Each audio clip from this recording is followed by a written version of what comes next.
భారత్ మాతా key జై. సురాజ్య సాధనే ధ్యేయం. మన స్వతంత్ర భారతదేశాన్ని సురాజ్య రాజ్యంగా మార్చుకోవడం కొరకు మొదలైనటువంటి మన ఉద్యమం, అది మన తెలుగు రాష్ట్రాల నుంచి దాంట్లో మొట్టమొదటి అడుగునంటి ఉమ్మడి వరంగల్, ఖమ్మం, నల్గొండ జిల్లాలో జరగబోతుంటే గ్రాడ్యుయేట్ ఎమ్మెల్సీ ఎలక్షన్స్లో నేను పోటీ చేస్తున్నానని ఏదైతే ప్రకటించి ఒక వీడియో రిలీజ్ చేయడం జరిగిందో, దానికి వచ్చినటువంటి స్పందన చూస్తే చాలా చాలా సంతోషం అనిపించింది. అమోఘమైనటువంటి అద్భుతమైన స్పందన. నేను ఊహించిన దానికన్నా చాలా ఎక్కువగా స్పందన వచ్చింది.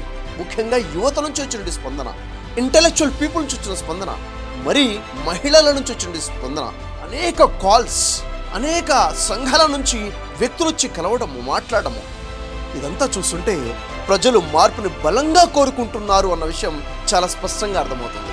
మన ఈ ఉద్యమానికి మొదటి వీడియోకి ఇంత గొప్ప స్పందన ఇచ్చినటువంటి ప్రతి ఒక్కరికి కూడాను ధన్యవాదాలు తెలియజేస్తున్నాను. మారుమూల ప్రాంతాల నుంచి కూడా ఇంత గొప్ప స్పందన వస్తుందని నేను నిజంగా ఊహించలేదు. మొదటి వీడియోకి వచ్చిన స్పందన అమోఘం, అద్భుతం. మన భారతదేశం యొక్క స్వరాజ్య పోరాటం కోసం, స్వతంత్ర పోరాటం కోసము బ్రిటిష్ వారు చేసినటువంటి రెండు అతిపెద్ద దుర్మార్గ పనులు, అలాంటి రెండు పనులే ఈరోజు కూడా మన రాజకీయ నాయకులు అలాంటి దుర్మార్గ పనులు రెండు చేస్తున్నారు. అవేంటో చాలా స్పష్టంగా తెలుసుకునే ప్రయత్నం చేద్దాం. పూర్తి వీడియో తప్పకుండా చూడండి. బ్రిటిషర్లు చేసినటువంటి అక్రమాలు, దౌర్జన్యమైన పనులలో రెండు అతిపెద్ద దౌర్జన్యమైన పనులు ఏమిటంటే, దాంట్లో మొదటిది భారతదేశ ప్రజల మధ్య చిచ్చు పెట్టి విభజించారు. కుల వివక్ష తీసుకొచ్చారు, కులాల మధ్య తేడా తీసుకొచ్చారు, మతాల మధ్య మతతత్వ భావాలు తీసుకొచ్చారు, ప్రజల్ని విభజించారు, ప్రజల మధ్య చిచ్చు పెట్టేశారు.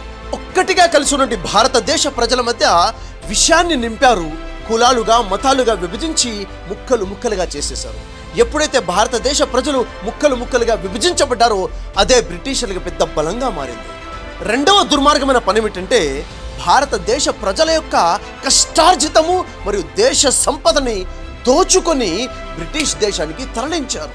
ఎందుకని వారు ఈ రెండు రకాల పనులు చేశారంటే, కేవలం వారి యొక్క బ్రిటిష్ క్వీన్ యొక్క మన్ననలు పొందాలని, అంటే వారి బ్రిటిష్ మాత యొక్క ముద్దు బిడ్డలుగా మారాలని. దురదృష్టం ఏంటంటే, స్వతంత్రాన్ని పొందిన మన భారతదేశంలో మనం ఎన్నుకునే మన ప్రజా ప్రతినిధుల్లో కూడా ఇవే రెండు అక్రమమైనటువంటి దుర్లక్షణాలు కనబడుతున్నాయి. ఈరోజు ఈ రాజకీయ నాయకులు కూడా వారి స్వార్థ ప్రయోజనాల కోసము ప్రజల్ని కులం పేరున, మతం పేరున విషయాలు చిమ్మి ప్రజల్ని విడగొడుతున్నారు, ముక్కలు ముక్కలుగా చేస్తున్నారు. విషయాన్ని అర్థం చేసుకోక ప్రజలు కులాలుగా, మతాలుగా విడగొట్టబడుతున్నాము. రాజకీయ లబ్ధి వాళ్ళు పొందుతున్నారు. బ్రిటిషర్లు చేసిన పనే వీరు చేస్తున్నారు. రెండవ అక్రమం ఏంటంటే, మన భారతదేశ ప్రజల యొక్క కష్టార్జితాన్ని కనీస వస్తువుల మీద రేట్లు పెంచేసి జిఎస్టీల పేరుతో, ట్యాక్సుల పేరుతో దోచుకుంటున్నారు. దోచుకున్న ఆ ధనాన్ని రకరకాల ప్రాజెక్టుల పేర్లతో డబ్బును కొల్లగొట్టి కోట్లాది డబ్బుల్ని బినామీ పేర్లతో అనేక వందల ఎకరాలు చేసుకుంటున్నారు. విదేశీయులకు పంపించి స్విస్ బ్యాంకుల్లో బినామీ అకౌంట్లు నింపేసుకుంటున్నారు. ఇప్పుడు చెప్పండి, భారతీయ ప్రజల్ని విడగొట్టేటువంటి వీరు, భారతదేశ ప్రజల్ని దోచుకునే వీరు భరతమాత ముద్దు బిడ్డలా లేక బ్రిటిష్ మత అక్రమ సంతానమా? సమాధానం మీరు కామెంట్లో తెలియచేయండి. నేను మిమ్మల్ని సూటిగా ప్రశ్నిస్తున్నాను. ఎవరైతే మనల్ని అవినీతితో, అక్రమాలతో, దౌర్జన్యంతో భారతదేశ ప్రజలను విడగొట్టేస్తున్నారో, ఎవరైతే మనల్ని దోచేసుకుంటున్నారో, వాడు భారతదేశ ముద్దు బిడ్డ ఎలా అవుతాడు? బ్రిటిష్ మత అక్రమ సంతానం కాడా? నిజానికి వీరు భరతమాత ముద్దు బిడ్డలే అయితే ఏం చేయాల్సింది? కుల వర్గాల మధ్య, మత వర్గాల మధ్య సమైక్యత కోసము, ఐక్యత కోసము, సమానత్వం కోసము పాటుపడాల్సింది. అందరినీ కలిపికట్టుగా ఒక్కటిగా చేయాల్సింది. మరియు ప్రజల కష్టార్జితాన్ని ప్రజల ప్రయోజనాల కోసము, ప్రజల్లో విద్య కోసము, వైద్యం కోసము, ఉపాధి కోసము, దేశ రక్షణ కోసం, దేశ అభివృద్ధి కోసము ఉపయోగించాల్సింది. అప్పుడు వీరు భరతమాత ముద్దుబిడ్డలు అనబడేవారు. మన పూర్వీకులు ఏ మాత్రం వారి గురించి, స్వయం గురించి ఆలోచించకుండా ప్రాణాలు సైతం త్యాగం చేసేసి స్వతంత్ర భారతదేశాన్ని తెచ్చిపెడితే మన ప్రతినిధులు ఎందుకని ఇంత ఘోరంగా మారిపోయారు? మన ప్రతినిధులు ఎందుకు స్వార్థపూరితంగా మారిపోయారు? ఇంత అక్రమాలు ఎందుకు జరుగుతున్నాయి? దీనికి కారణాలు రెండు ఉన్నాయి. ఒకటి, మన భారతదేశ ప్రజలలో రాజ్యాంగం యొక్క కనీస అవగాహన కూడా లేకుండా చేయటము. అసలు మన యొక్క హక్కులేమిటి, మన యొక్క బాధ్యతలేమిటో మనకి తెలియకుండా చేయటము, రాజ్యాంగాన్ని ప్రజల నుంచి దూరం చేసేయడము, మన ఎడ్యుకేషన్ సిస్టంలో ఎక్కడ కూడాను రాజ్యాంగ అవగాహన ఎక్కడ రాకుండా చేయడము. ఎందుకంటే ప్రజల్లో రాజ్యాంగ చైతన్యం వస్తే వీరిని తరిమి కొడతాము అన్న ఆలోచన తెలుసు కాబట్టి రాజ్యాంగాన్ని మనకు దూరం చేయడం. రెండవ కారణం ఏంటంటే మన భారతదేశ ప్రజల్లో స్వార్థం పెరిగిపోవడము.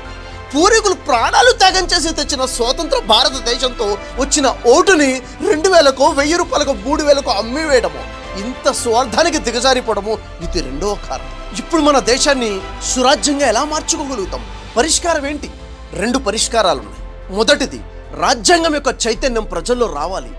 భారతదేశ ప్రజలకు హక్కులేమిటో బాధ్యతలేంటో ప్రజలకు తెలియచేయాలి. రాజ్యాంగ అవగాహనతో మనమంతా ఏకమవ్వాలి. కులాలుగా మతాలుగా విడిపోయినట్టు మనమంతా కూడా ఏకమయ్యే విధంగా స్వతంత్ర పోరాటం చేశామో మరొకసారి స్వరాజ్య పోరాటం కోసము మనమంతా ఏకమై ఏకం భారత్ పేరుతో ఉద్యమించాల్సిన అవసరం వచ్చింది. ఎప్పుడైతే రాజ్యాంగ చైతన్యం ప్రజల్లో వస్తుందో ఈ అక్రమాలు చేసే, అవినీతి చేసే రాజకీయ నాయకుల కాలం చెల్లిపోతుంది. ఏ విధంగా అయితే ఆ రోజు క్విట్ ఇండియా ఉద్యమం వచ్చిందో ఈరోజు ఈ అక్రమాలు చేసే అవినీతి రాజకీయ నాయకులకి క్విట్ పాలిటిక్స్ అనే ఉద్యమాన్ని ఇప్పుడు లేవనెత్తాల్సిన అవసరం వచ్చేసింది. క్విట్ పాలిటిక్స్, రాజకీయాన్ని వదిలిపెట్టండి, గద్దె వదిలిపెట్టండి, గద్దె దిగండి అన్న నినాదాలతో ఉద్యమించాల్సిన అవసరం వచ్చింది. అది కేవలం రాజ్యాంగ చైతన్యంతోనే సాధ్యమవుతుంది. పరిష్కారంలో రెండవ భాగం, మన స్వార్థాన్ని పక్కన పెట్టాలి. ఏ విధంగా అయితే స్వతంత్ర పోరాటంలో వారు వారి కుటుంబాలని, వారి పిల్లల్ని కూడా లెక్క చేయకుండా ఉద్యమించారు.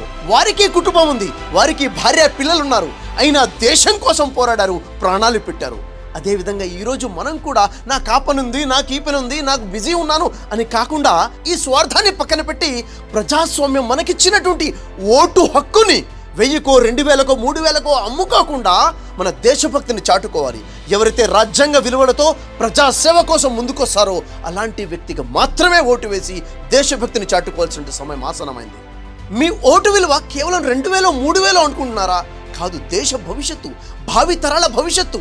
మన పూర్వీకులు ఎవరో ఓటు అమ్ముకున్నారు కాబట్టి ఈరోజు మన ఈ దుస్థితిలో ఉన్నాము.